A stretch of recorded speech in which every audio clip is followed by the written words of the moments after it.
E aí, pessoal? Bom dia, boa tarde, boa noite. Estamos chegando. Isso aqui é só um paz e amor, tá, gente? Pelo amor de Deus. Assim, hoje eu tô trazendo aqui a continuação da leitura do livro Mulheres que Correm com Lobos, da Clarissa Pinkola Estés. Esse é o capítulo 13. É um capítulo bem curtinho, então muito provável eu vou terminá-lo neste vídeo e vou começar o capítulo 14 em outro vídeo, mas vai ser hoje mesmo. Então eu não vou trocar de roupa, tá? Aí assim, gente,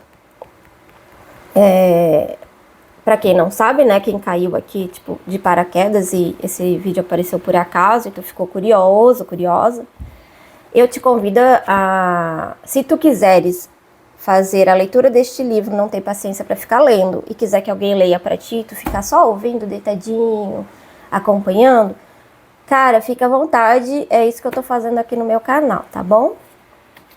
Hoje em dia, né? Porque tem esse canal há muito tempo e nunca tinha pensado em fazer algo assim, mas sei lá, a vida vai passando, a gente vai tendo umas ideias muito loucas, a gente quer colocar algumas coisas novas em prática, então é isso que eu decidi fazer com o meu tempo livre, né? Já que eu gosto muito de ler, não só com o meu tempo livre, porque eu considero que isso aqui é um investimento, tanto para mim enquanto pessoa, quanto para mim enquanto profissional. Como eu trabalho com mulheres, como eu trabalho como psicóloga, eu acredito que fazer a leitura desse livro é muito relevante. A gente consegue ter acesso a muitas formas de visualizar uma situação, um comportamento padrão, um padrão de reações, né, da mulher e bem a fundo, assim, ela faz uma viagem que vai bem a fundo, ela traz histórias, modelos, né, para poder, a partir das histórias, destrinchar o significado de cada característica ali daquela história. Ela traz muito a questão do, tipo, essa história é a sua psique, essa história tem relação com a tua vida, com as tuas experiências. E isso é muito legal, porque faz a gente colocar para fora uma coisa que é muito interna a nós e que é muito difícil de visualizar mesmo. Então vamos embora, gente, aproveitar dessa riqueza aqui que a Clarissa Pinkola nos ofereceu. Pinkola Estés. E é isso aí, nosso terceiro vídeo do ano. Fechamos o ano de 2024 fazendo a leitura dele e estamos começando 2025 fazendo a leitura deste livro. Eu já sabia que seria um livro que eu ia demorar um pouquinho mais, né? Tentei terminar no passado, mas não consegui. Também visita, final de ano, essas coisaradas todas, a gente acaba perdendo um pouco da noção do tempo, né? Aí, como a casa estava cheia, não tinha como, né, encontrar muitos momentos para parar e fazer leitura. E como eu gosto de fazer uma leitura com qualidade, com atenção, para captar o máximo possível de conteúdo que ele traz, né, o que os livros trazem. Então, é isso aí, decidi deixar para esse ano mesmo. Então, vamos embora? Eu tô super curiosa, foi ontem que eu fiz a leitura do capítulo 12, achei ele muito sensacional.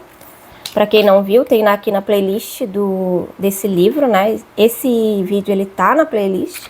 Então, em algum lugarzinho aí, eu acho que na descrição, não sei, em algum lugarzinho aí aparece a playlist. Se tu não achar, aí só entrar aqui no canal, no meu canal, e tu vai encontrar, tá bom?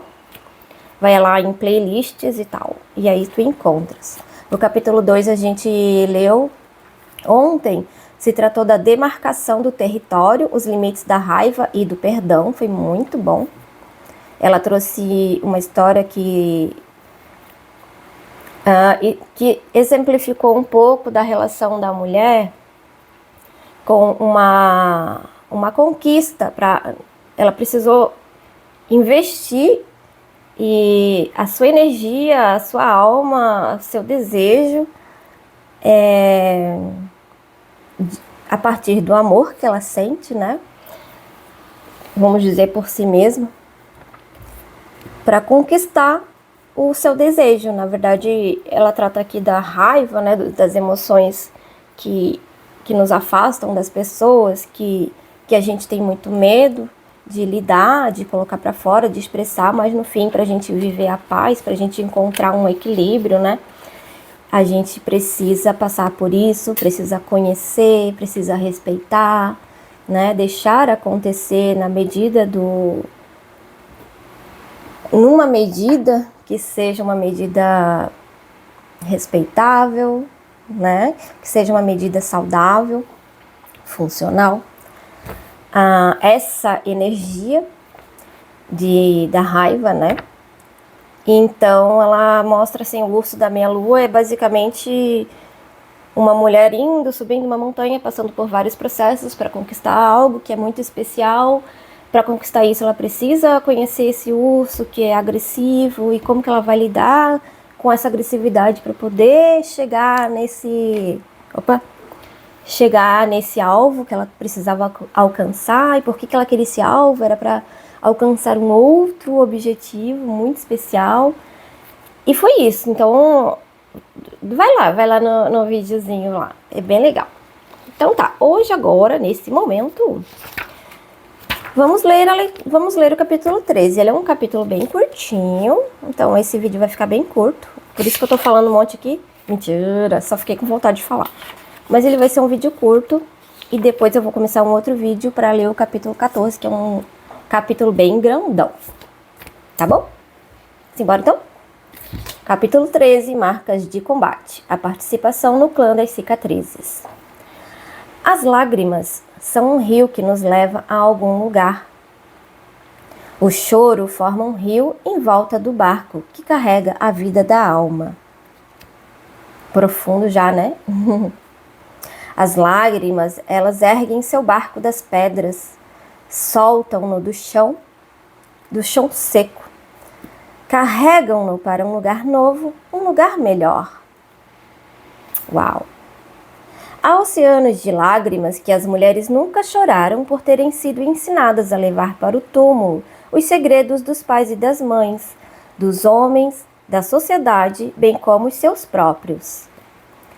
O choro da mulher sempre foi considerado muito perigoso, pois ele abre os trincos e os ferrolhos dos segredos que ela carrega. Na realidade, porém, para o bem da alma selvagem da mulher, é melhor chorar. Para as mulheres, as lágrimas são um princípio de iniciação para o ingresso no clã das cicatrizes. Essa eterna tribo de mulheres de todas as cores, todas as nacionalidades, todos os idiomas, que no decorrer dos séculos passaram por algo de grandioso e que mantiveram seu orgulho. Todas as mulheres, elas têm histórias pessoais tão abrangentes e poderosas quanto a força espiritual existente nos contos de fadas. Existe, no entanto, um tipo singular de história que está relacionado aos segredos da mulher, especialmente... Não. Acabou a luz. Mas eu acho que a câmera não para, então vamos continuar. Especialmente aqueles associados à vergonha. São algumas das histórias mais importantes. Eu vou ler de novo esse trecho, porque como acabou a luz, aí eu fiquei perturbada, né? Todas as mulheres, elas têm histórias pessoais tão abrangentes e poderosas quanto a força espiritual existente nos contos de fadas. Existe, no entanto, um tipo singular de história que está relacionado aos segredos da mulher, especialmente aqueles associados à vergonha. São algumas das histórias mais importantes que a mulher pode dedicar seu tempo e destrinchar. Deixa eu tirar isso aqui. Oh, meu Deus.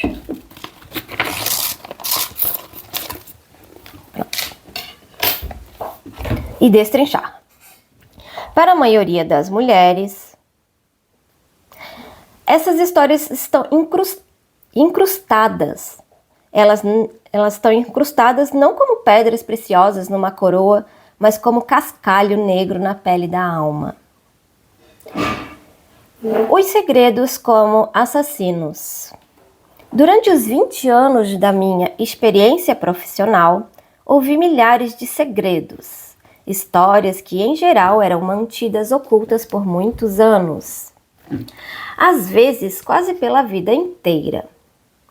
Quer o segredo de uma mulher esteja encoberto por um silêncio imposto por ela mesma, quer ela tenha sofrido ameaças por parte de alguém mais poderoso do que ela, seu medo profundo é o da privação dos seus direitos, de ser considerada indesejável, da destruição dos relacionamentos que são importantes para ela e às vezes até mesmo da violência física, se ela revelar o segredo. E está cheio disso, né, gente? Alguns dos segredos das mulheres consistem em terem contado alguma mentira deslavada ou em terem praticado alguma perversidade proposital que prejudicou ou magoou alguém. No entanto, na minha experiência, esses são raros, bem raros. A maioria dos segredos das mulheres se relaciona à transgressão de algum código social ou moral do sistema de valores da pessoa, da religião ou da cultura. Alguns desses atos, acontecimentos e opções estão especialmente aqueles relacionados à liberdade das mulheres. Em toda e qualquer seara, costumaram ser denunciados pela cultura como vergonhosos para as mulheres, mas não para os homens. O problema dos segredos envoltos em vergonha está no fato de eles isolarem a mulher da sua natureza instintiva, que essencialmente é livre e alegre. Quando existe um segredo atroz na psique, a mulher não consegue nem chegar perto dele e, na realidade, por defesa, evitar entrar em contato com qualquer coisa que a lembre desse segredo ou que faça com que sua dor crônica se intensifique. Essa manobra defensiva é comum e, como nos efeitos retardados dos traumas, influencia secretamente a mulher naquilo que ela irá ou não realizar no mundo objetivo. Os livros, filmes ou acontecimentos com os quais ela irá se envolver. Do que ela irá rir ou não. E a que interesses ela irá se dedicar. Nesse sentido, ocorre um cerceamento da natureza selvagem que deveria ser livre para fazer, ser, examinar o que bem entender. Voltou à luz. Em geral, os segredos seguem os mesmos temas encontrados no teatro sério. Alguns desses temas são a traição, o amor proibido, a curiosidade censurável, atos desesperados, atos forçados, o amor não correspondido, o ciúme e a rejeição,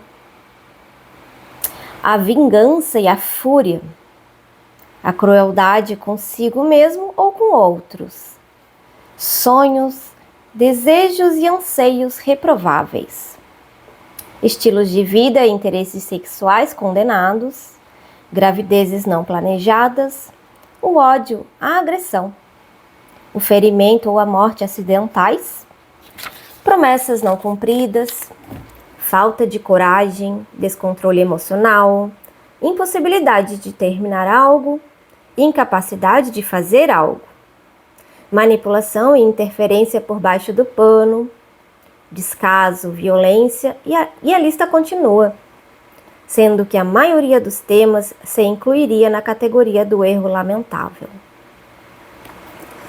Os segredos, como os contos de fadas e os sonhos, também seguem as mesmas estruturas e padrões de energia encontrados no drama.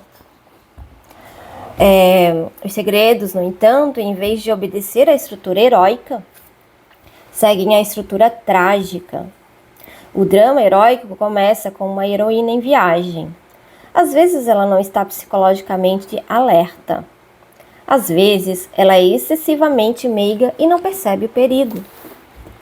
Por vezes ela já foi maltratada e faz os gestos desesperados de um animal em cativeiro. Não importa como comece, a heroína acaba caindo nas garras de qualquer coisa ou de qualquer um e sofre severas provas. Então, recorrendo à sua inteligência e por ter quem se importe com ela, ela é libertada e cresce em consequência disso. Na tragédia, a heroína é raptada, forçada ou entra direto no inferno, sendo subsequentemente dominada sem que ninguém ouça seus gritos ou dê atenção às suas queixas. Ela perde as esperanças, perde contato com a riqueza da própria vida e entra em colapso.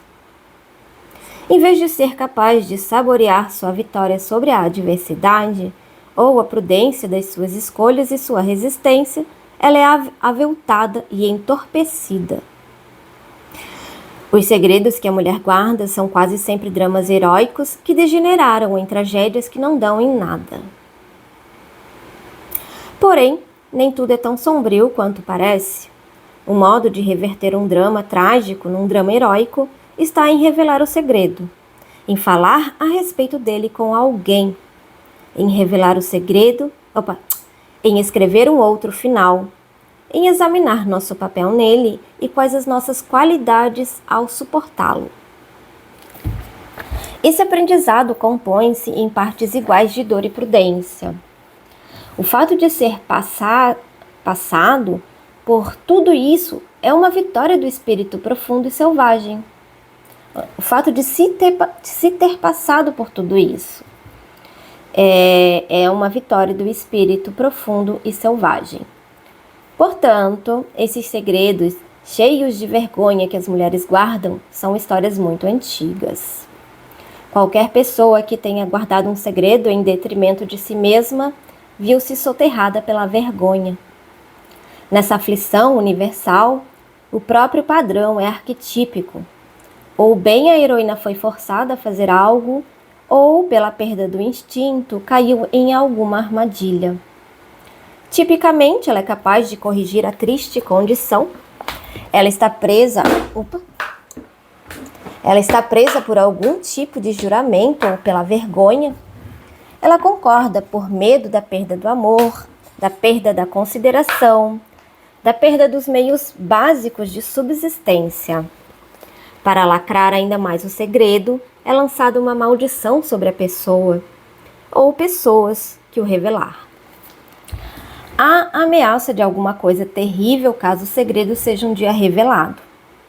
As mulheres elas foram advertidas de que certos acontecimentos, certas opções e circunstâncias na sua vida, geralmente relacionados ao sexo, ao amor, ao dinheiro, à violência e ou a outras dificuldades comuns à condição humana, são de natureza extremamente vergonhosa, não merecendo nenhum tipo de absolvição.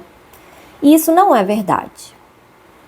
Todo mundo faz opções pouco inteligentes em termos de palavras e atos, quando ainda não tem melhores conhecimentos e antes de perceber quais serão as consequências. Não há nada neste planeta ou neste universo que esteja fora dos limites do perdão. Nada. Ah, não, você dirá. Isso que eu fiz não tem perdão. E eu digo que não há nada que um ser humano possa ter feito, esteja fazendo ou possa vir a fazer que esteja fora dos limites do perdão. Nada menos. Será? O self não é uma força punitiva que corre por aí castigando as mulheres, homens e crianças. O self é um Deus selvagem que entende a natureza das criaturas. Muitas vezes é difícil para nós agir corretamente, entre aspas, em especial quando os instintos básicos, incluindo-se a intuição, estão isolados. Nesse caso, é difícil fazer especulações quanto às consequências antes do fato, em vez de depois dele. A alma selvática tem um lado profundamente compassivo que leva esse fato em consideração. No arquétipo do segredo, é lançado sobre a psique da mulher uma espécie de encantamento, como uma rede escura, e ela é encorajada a acreditar que o segredo não deve jamais ser revelado. Além do mais, ela deve acreditar que, se o revelar, todas as pessoas decentes que por acaso a encontrarem irão insultá-la para todo sempre. Essa ameaça a mais, além da própria vergonha secreta, faz com que a mulher se submeta não a uma, mas a duas cargas. Esse tipo de ameaça de encantamento é um passatempo, apenas para aquelas pessoas que habitam um espaço negro ilimitado no seu coração. Entre as pessoas cheias de amor e carinho pela condição humana, vale exatamente o contrário. Eles ajudariam a extrair o segredo, por saberem que ele gera uma ferida incurável, até que o tema se expresse em palavras e disponha de testemunhas. Verdade? A zona morta. A guarda de segredos isola a mulher daqueles que lhe dariam amor, auxílio e proteção.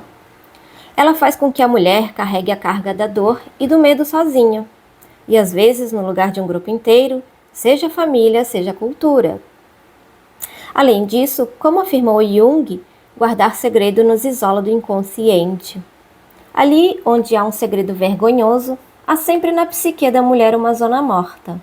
Um local que não tem sensibilidade ou resposta adequada aos acontecimentos contínuos da sua própria vida emocional ou aos acontecimentos da vida emocional dos outros. A zona morta tem imensas proteções. Ela é um lugar de inúmeras portas e muros, todos fechados com 20 trincos e os homúnculi. As pequenas criaturas que habitam os sonhos das mulheres estão sempre ocupados na construção de mais portas, mais represas, maior segurança, para que o segredo não escape. No entanto, não há como enganar a mulher selvagem.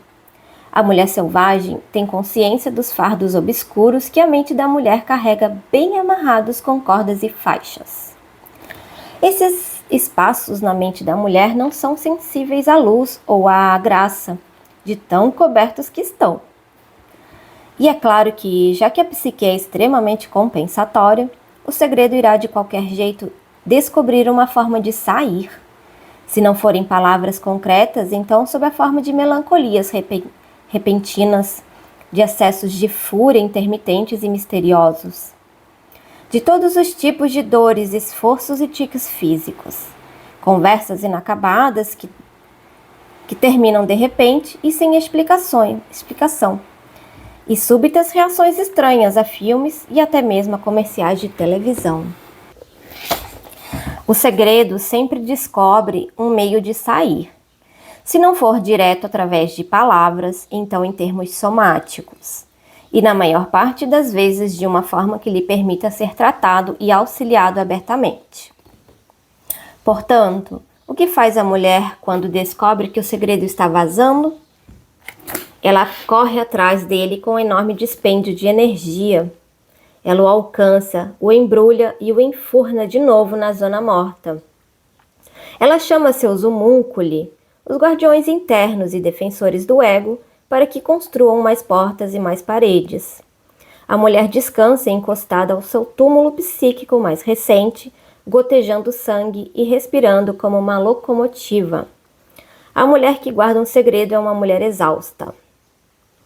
Minhas Nagnenic tias costumavam contar uma historieta sobre essa questão dos segredos.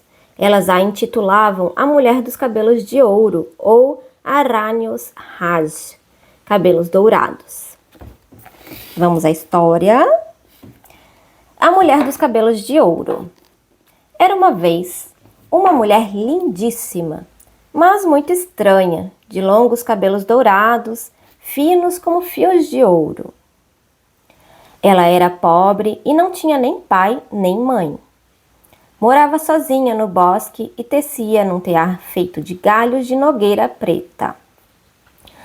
Um brutamontes, que era filho do carvoeiro, tentou forçá-la a se casar com ele, e ela, numa tentativa para se livrar dele, lhe deu uma mecha de cabelos dourados. Ele, no entanto, não sabia ou não se importou em saber se o ouro que ela lhe dera tinha valor monetário ou espiritual. Assim, quando ele tentou trocar o cabelo por mercadorias no mercado, as pessoas zombaram dele e o consideraram louco. Furioso, ele voltou à noite à cabana da mulher, matou-a com suas próprias mãos e enterrou o corpo junto ao rio. Por muito tempo, ninguém notou sua ausência. Ninguém perguntava por sua casa nem por sua saúde. Na sua cova, porém, os cabelos dourados não paravam de crescer. A linda cabeleira abriu o solo negro para subir em curvas e espirais e foi crescendo cada vez mais. Em arcos e volteios, crescendo, até que sua cova se cobrisse de ondulantes juncos dourados. Uns pastores cortaram os juncos anelados para fazer flautas, e quando foram tocá-las, as flautinhas começaram a cantar sem parar. Aqui jaz a mulher dos campos dourados, dos cabelos dourados, assassinada e enterrada, morta pelo filho do carvoeiro, porque tinha vontade de viver. E foi assim que o homem que havia tirado a vida da mulher dos cabelos dourados foi descoberto e levado à justiça, para que quem vive nos bosques selvagens do mundo, como nós vivemos, pudesse mais uma vez estar em segurança. Embora essa história transmita a costumeira recomendação de que se tome cuidado em locais solitários e ermos, a mensagem interior é profunda. A de que a força da vida da bela mulher selvagem, encarnada por seus cabelos, continua a crescer, a viver e a transmitir numa sabedoria a nível consciente, mesmo depois de fisicamente silenciada e enterrada. A história é provavelmente um fragmento de uma narrativa de morte e ressurreição, muito maior e mais antiga, girando em torno de uma divindade feminina. Esse trecho é bonito e muito ilustrativo. Além disso, ele nos diz algo a respeito da natureza dos segredos. E talvez até mesmo o que é que morre na psique quando a vida da mulher não é devidamente valorizada. Nessa história, o assassino da mulher que mora lá na floresta é o segredo. Ela representa um core, o aspecto da mulher que não quer se casar, da psique humana, da psique feminina. A parte da mulher que deseja ficar só consigo mesma é mística e solitária num sentido positivo e se dedica a escolher e criar ideias, pensamentos e iniciativas. É essa mulher selvagem refreada que mais sofre com traumas ou com a guarda de um segredo. Esse sentido integral do self que não precisa ter muita coisa à sua volta para se sentir feliz, esse coração da psique feminina que tece na floresta, no tear de Nogueira Preta e está em paz ali. Quem não conhece essa paz? Muito necessária, né? No conto de fadas, ninguém pergunta por essa mulher vital. Isso não é incomum nesses contos ou na vida real. As famílias das mulheres mortas no Barba Azul também não vêm procurar suas filhas. Em termos culturais, isso carece de uma interpretação. É triste, mas todas sabemos o que significa e, infelizmente, muitas mulheres compreendem essa falta de interesse de primeira mão. Embora as pessoas possam perceber que, no fundo, seu coração está partido, elas podem, inadvertida ou propositalmente, fechar os olhos à evidência da sua dor.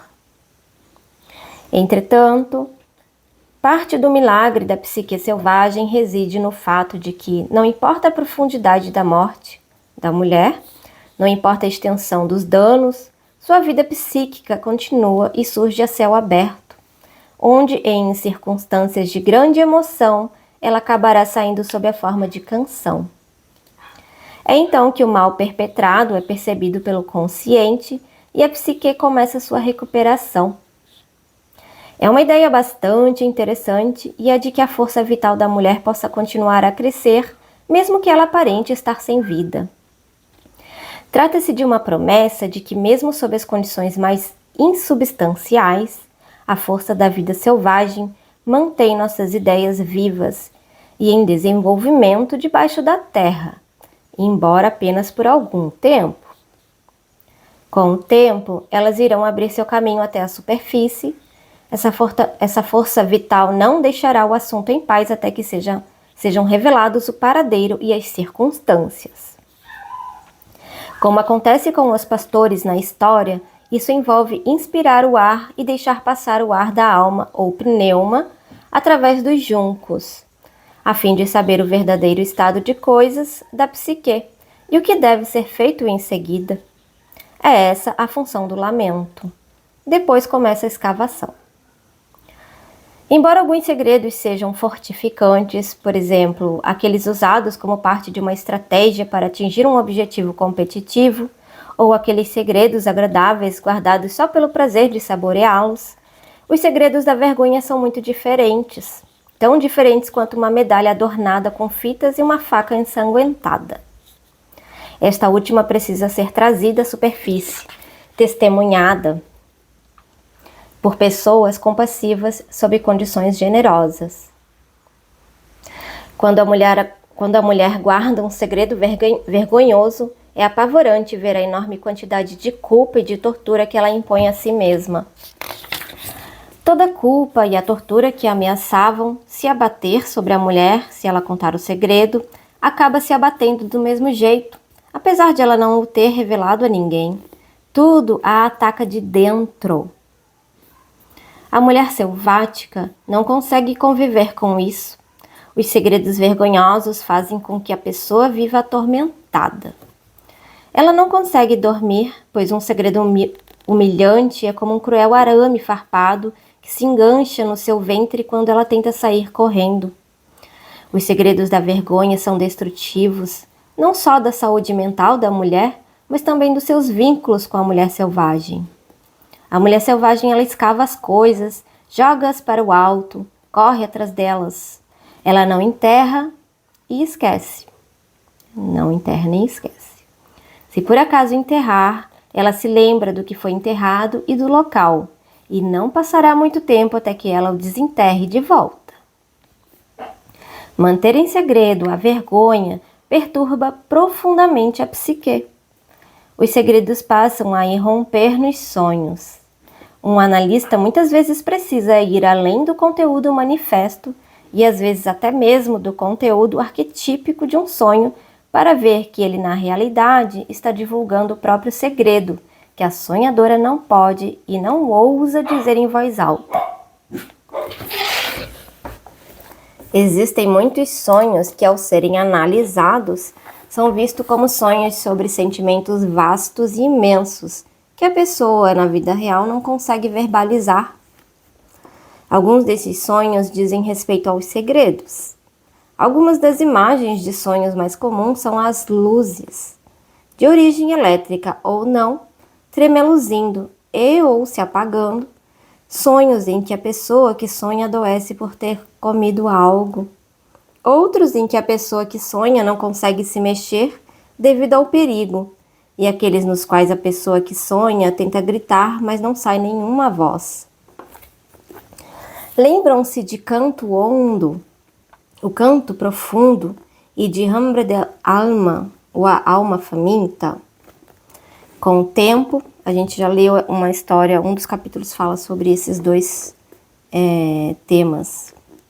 Com o tempo, essas duas forças, através dos sonhos e da própria força da vida selvagem da mulher, sobem até a superfície da psique e deixam sair o grito necessário, o grito que liberta. A mulher descobre, então, a sua voz. Ela canta, revela o segredo e é ouvida. Recupera seus alicerces psíquicos. Esse conto de fadas e outros, a eles semelhantes, são bálsamos a serem aplicados sobre as feridas secretas. Eles são incentivo, orientação e resolução. O que se encontra por trás da formação da sabedoria dos contos de fadas é o fato de que, tanto para os homens quanto para as mulheres, danos ao self, à alma e à psique causados por segredos e por outros motivos fazem parte da vida da maioria das pessoas. Nem podem ser evitadas as cicatrizes subsequentes. Existe, no entanto, ajuda para esses danos e existe a cura, sem a menor sombra de dúvida. As feridas são genéricas. Existem as que são específicas dos homens e as específicas das mulheres. O aborto provocado deixa uma cicatriz. O aborto espontâneo deixa uma cicatriz. Perder um filho de qualquer idade deixa uma cicatriz.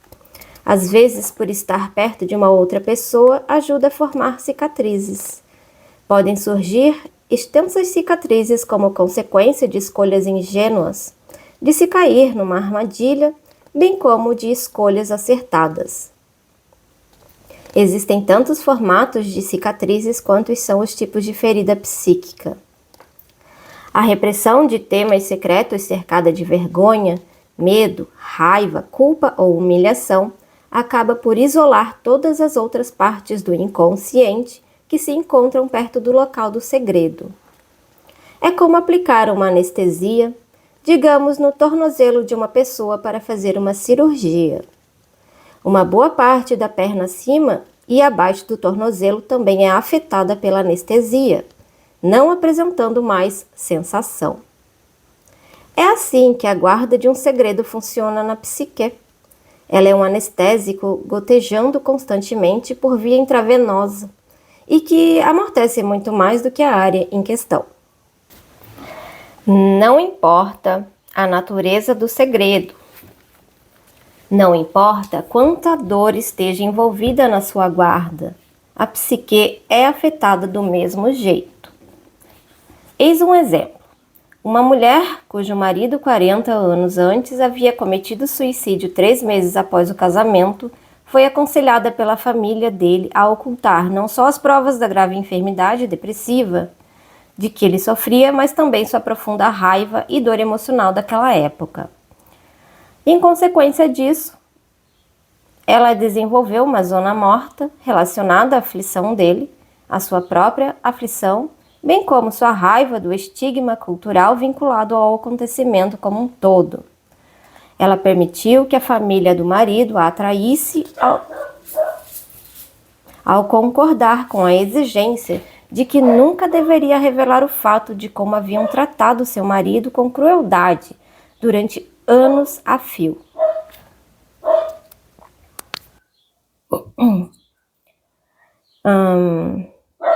E a cada ano, no aniversário do suicídio do marido, a família mantinha um silêncio total. Ninguém ligava para perguntar: como está se sentindo? Você gostaria de receber visita hoje? Você sente falta dele? Sei que deve sentir. Vamos sair para fazer alguma coisa juntos? A mulher cavava a sepultura do marido mais uma vez e enterrava sozinha sua dor, ano após ano. Com o tempo, ela começou a evitar outros dias de comemoração, aniversários de casamento e de nascimento, até mesmo o seu próprio.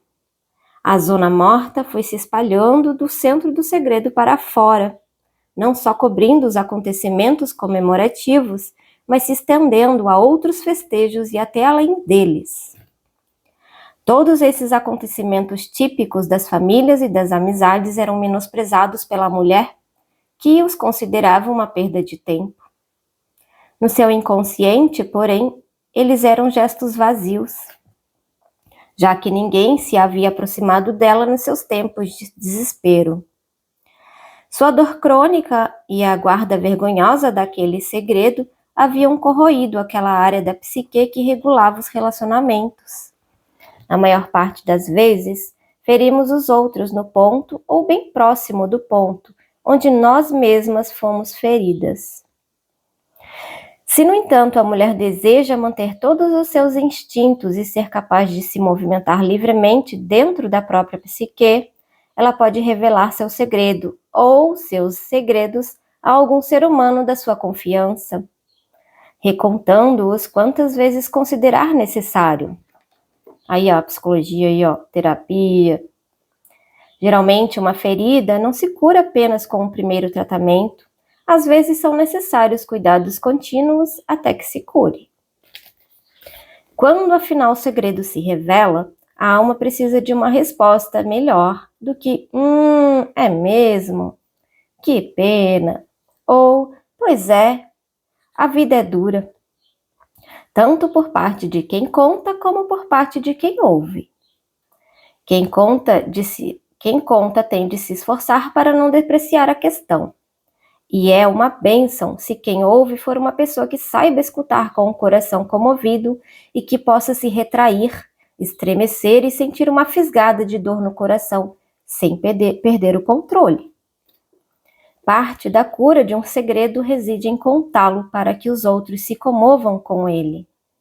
Dessa forma, a mulher começa a se recuperar da vergonha ao receber o auxílio e os cuidados que lhe faltaram durante o drama original. Em grupos pequenos de mulheres nos quais haja intimidade, realizo esse intercâmbio quando peço às mulheres que se reúnam e tragam fotografias das mães, tias, irmãs, companheiras, avós e de outras mulheres que sejam significativas para elas. Alinhamos todos os retratos. Alguns estão rachados, alguns descascados, alguns manchados com círculos de café ou de água. Alguns foram rasgados e depois colados novamente com fita adesiva. Alguns estão envoltos em papel celofane. Muitos trazem no verso belas inscrições arcaicas. Ah, só você! Amor para sempre! Eu e Joy em Atlantic City. Eu e minha maravilhosa companheira de quarto. Ou ainda, essas são as colegas da fábrica. Sugiro que cada mulher comece dizendo: essas são as mulheres da minha família. Ou essas são as mulheres de quem sou herdeira. As mulheres olham para essas fotos das suas parentas e amigas e com profunda compaixão começam a contar as histórias e segredos de cada uma. Como lhes chegaram ao conhecimento, a grande alegria, a grande mágoa, o grande esforço, a grande vitória na vida de cada uma delas. Em todo o tempo que passamos juntas, há momentos em que não se pode mais ir adiante, pois muitas lágrimas tiram muitos barcos da doca seca e lá saímos nós velejando juntas por algum tempo. Aqui o que conta é uma verdadeira lavagem de roupas femininas de uma vez por todas. A proibição universal de se lavar a roupa suja em público é irônica, porque geralmente a roupa suja também nunca chega a ser lavada no seio da família. Lá embaixo, no canto mais escuro do porão, a roupa suja da família simplesmente fica ali jogada, dura com seu segredo para sempre. A insistência em se manter segredo é um veneno. Na realidade, ela quer dizer que a mulher não tem nenhum apoio à sua volta para lidar com as questões que lhe causam dor. Muitas das histórias secretas das mulheres são do tipo que a família e os amigos não têm condição de examinar. Uma formigona. Tinha uma formigona aqui, mas ela tá andando por aí, deixa ela, né? Espero que ela não venha aqui me dar um susto. Beleza. Muitas das histórias secretas das mulheres são do tipo que a família e os amigos não têm condição de examinar.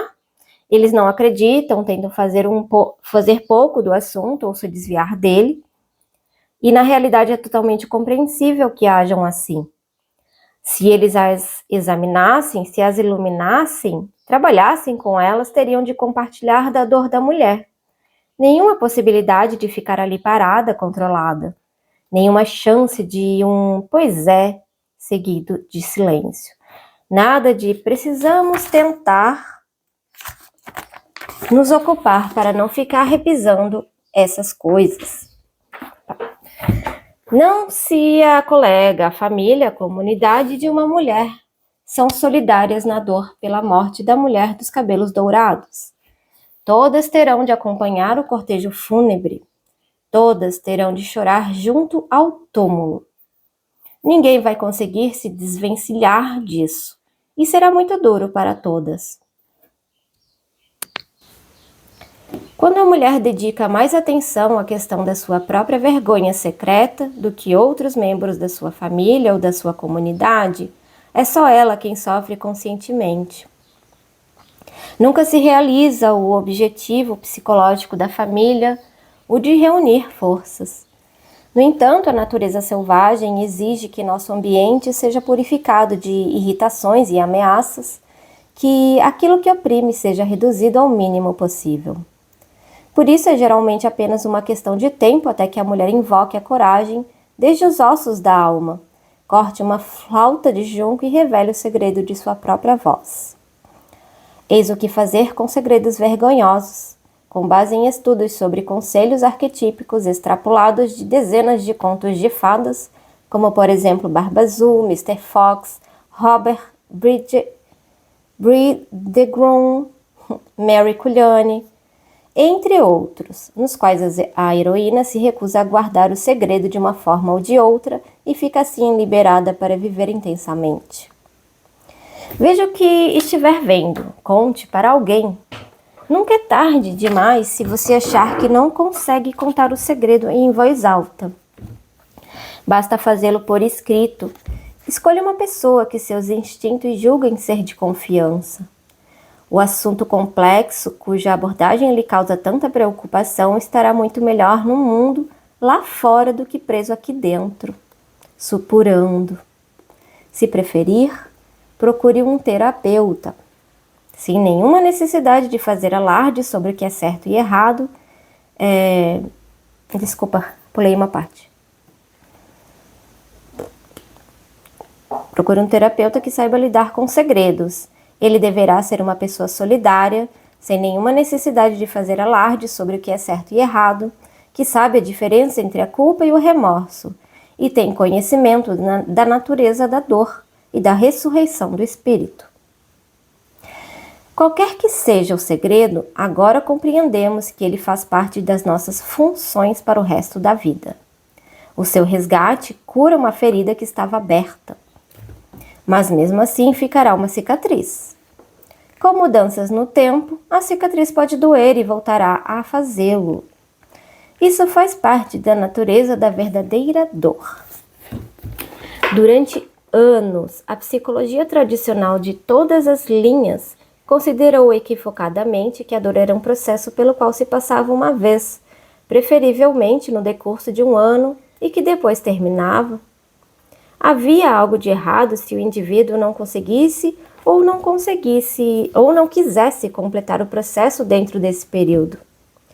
Agora, porém, sabemos o que os seres humanos sabem instintivamente há séculos, que certos danos, mágoas e vergonhas nunca acabam de ser lamentados, sendo a perda de um filho pela morte ou pelo abandono uma das dores mais duradouras, se não for a mais duradoura de todas. Num estudo realizado com diários escritos ao longo de muitos anos, Paul C. Rosenblatt, PhD, concluiu que as pessoas podem se recuperar da pior parte da dor da sua alma no primeiro ou no segundo ano, após uma tragédia, dependendo dos sistemas de apoio dessa pessoa, entre outros aspectos. Acabou a luz.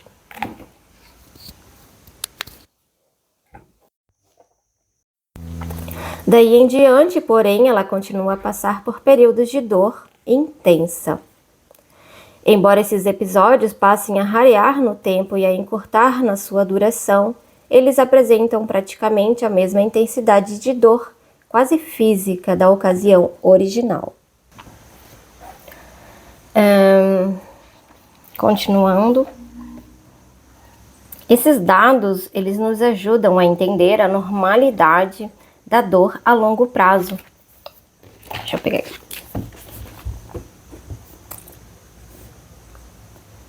Quando um segredo não é revelado, a dor persiste do mesmo jeito e por toda a vida. A guarda do segredo prejudica a higiene natural e autocurativa da psique e do espírito. Essa é mais uma razão para revelarmos nossos segredos. A revelação e a dor nos salvam da zona morta. Elas nos permitem deixar para trás o culto fatal dos segredos, mas não manchadas de vergonha. Podemos sair daí mais profundas, com total reconhecimento de quem somos e plenas de uma nova vida. A mulher selvagem, ela nos abraçará enquanto estivermos chorando. Ela é um self instintivo. Ela consegue suportar nossos gritos, nossos uivos, nosso desejo de morrer sem morrer. Ela sabe aplicar os melhores remédios nos piores lugares. Ela ficará sussurrando e murmurando nos nossos ouvidos. Ela sentirá dor pela nossa dor. Ela suportará. Não fugirá. Embora haja cicatrizes inúmeras, é bom lembrar que, em termos de resistência à atração e capacidade de absorver pressão, uma cicatriz é mais forte do que a pele. O capote expiatório.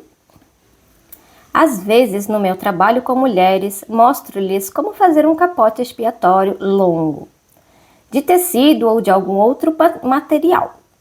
Um capote expiatório é um casaco que descreve em detalhes, pintados ou escritos e com todo tipo de coisas costuradas ou pregadas nele, os insultos que a mulher sofreu na sua vida, todas as ofensas, calúnias, traumas, feridas, cicatrizes. É a sua afirmação da experiência da mulher de ser transformada em bode expiatório.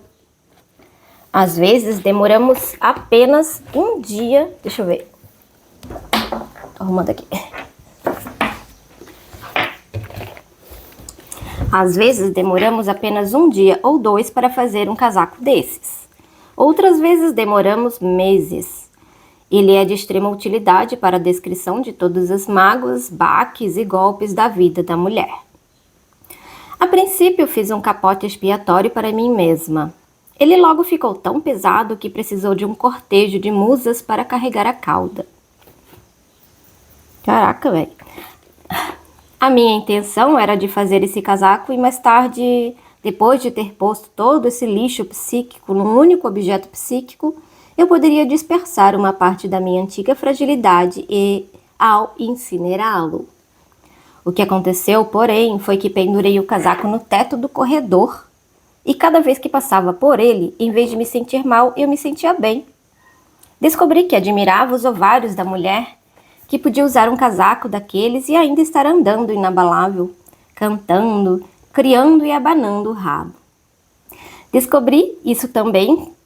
descobri que isso também se aplicava às mulheres com que eu trabalhava. Elas nunca queriam destruir seus capotes expiatórios depois de prontos. Elas queriam guardá-los para sempre e quanto mais repulsivos e sangrentos, melhor. Às vezes, também os chamamos de mantos de combate, pois eles são prova da resistência, das derrotas e das vitórias das mulheres como indivíduos e das suas parentas. É também uma boa ideia que as mulheres contassem sua idade não pelos anos, mas pelas marcas de combate. Qual é a sua idade? Perguntavam-me às vezes. Tenho 17 marcas de combate. Respondo. Geralmente as pessoas não se retraem, mas começam alegremente a medir sua idade pelas marcas de combate. Como o povo Lakota pintava hieróglifos em peles de animais para registrar os acontecimentos do inverno, e os povos Nahuatl, Maia e egípcio possuíam seus códices de registro dos grandes eventos da tribo, das guerras, das vitórias, as mulheres têm seus capotes expiatórios, seus mantos de combate. Fico me perguntando o que nossas netas e bisnetas irão pensar das nossas vidas assim registradas. Espero que tudo isso precise ser explicado a elas. Que não reste nenhuma dúvida a respeito, pois você o conquistou com as difíceis opções da sua vida. Se alguém lhe perguntar sua nacionalidade, sua origem étnica ou sua linhagem, dê um sorriso enigmático. Responda: clã das cicatrizes. Ah, eu adorei. Muito bom, muito bom, muito bom. Capote expiatório. Top, hein? Que ideia boa, gente. Sério. Então, até o próximo vídeo. Já já eu volto. Beijo, beijo, beijo no coração. Até mais.